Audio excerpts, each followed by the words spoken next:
Greetings and welcome back to room 303 and Freshman English, and we now turn in our unit number 4 in the MyPerspectives volume 2, page 516, 517. We're going to be working with the unfinished lives of Bosnia's Romeo and Juliet. Now, one of the things that we try to do, of course, in our study is to relate the information in our study to something that's maybe a little bit more real or modern, and we're going to be playing that same game here with a real brief cutting. Now, just reading some background information here, the Bosnian Civil War began in 1992 when Bosnia and Herzegovina, a small country in southeastern Europe, voted for independence from the former Yugoslavia.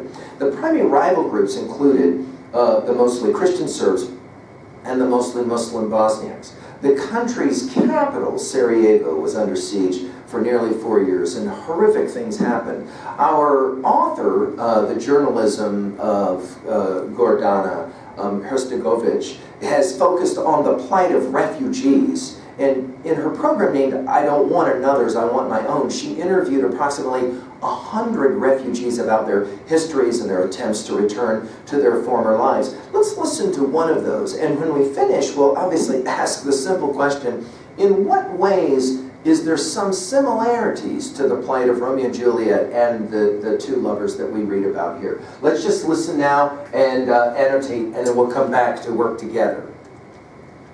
20 years on, The Unfinished Lives of Bosnia's Romeo and Juliet by Gordana Sandic Hadzihasanovic.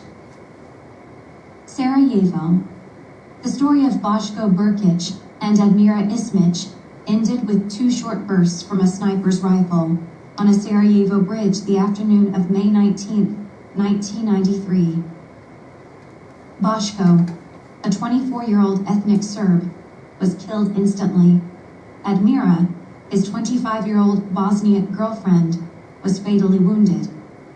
She crawled to Boško and, after about 10 minutes, died with him.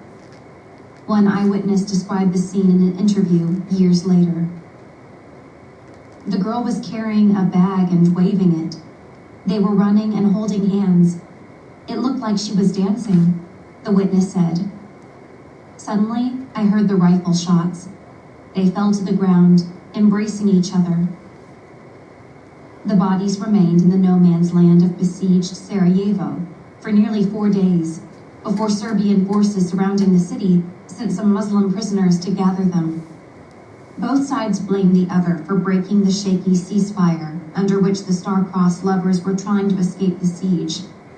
No definitive conclusions were ever reached. Each other and a dream.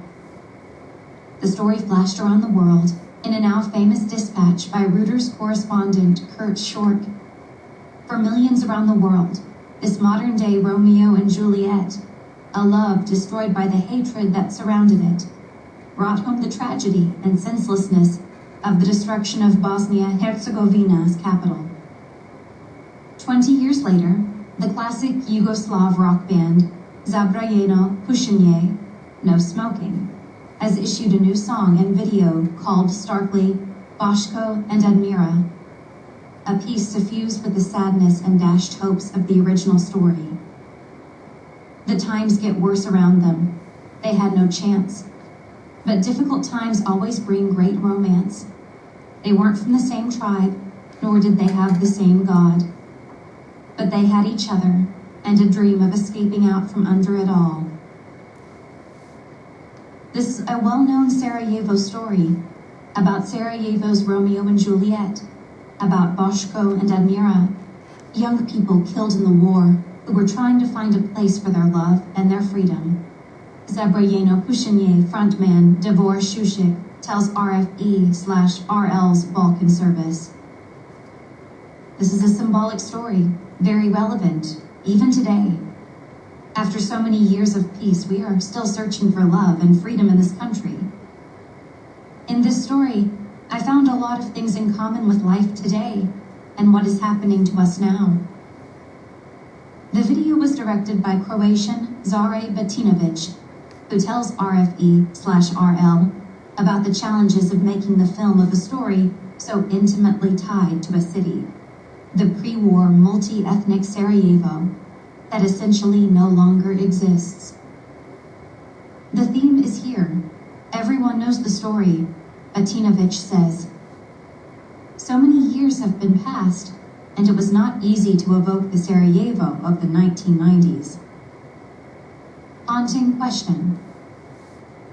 If Bosnia's capital little resembles the scarred Sarajevo of 1993, it also remains far from the smiling, confident city that hosted the Winter Olympics in 1984, the year that Boško and Admira first kissed at a New Year's party at the age of 16. Admira's parents say they planned nothing special to mark the anniversary of their daughter's death, beyond visiting the graves and leaving flowers. Her father, Zio Ismich, still wrestles with the forces that swept over his daughter, his city, his country. War intervened in love. That's the problem, Ismich says. In such situations, the laws of love do not exist, only the laws of war. Boško's mother, Rada Brkic, left Sarajevo during the war and never returned, unable to face the familiar streets and neighborhoods where Boško and Admira lived and loved.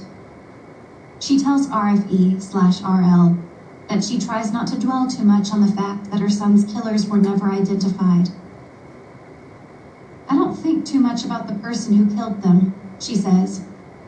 But if I ever saw him, I'd ask, why did you do it? That's all. Boško and Admira are buried in Sarajevo's Lion Cemetery, along with thousands of other victims of the siege. Short, who told their story, was killed while on assignment in Sierra Leone in 2000. Half of his ashes were buried next to the grave of Boško and Admira. Now, this, of course, is a tragedy, and very much like our reading of Romeo and Juliet, only there we can argue, well, yeah, it's a play on the stage, it's hard to imagine that it's real, but here, this kind of a story brings it home. Now, in our big five, epistemology, what you can know, ontology, who you are, psychology, the way the individual mind thinks, sociology, the way the group comes together, we finished that big five with the theodicy concept. That is to say, why does bad stuff seem to happen and pain and suffering have to be a part of the world that we live in? And notice, we'll get an answer. It's not going to be a happy answer, but we're going to get an answer in a reading like this, right? That is to say, the tragedy of why two young people dancing together and in love would be gunned down and then have to lay there for nearly 4 days before finally their bodies can even be recovered.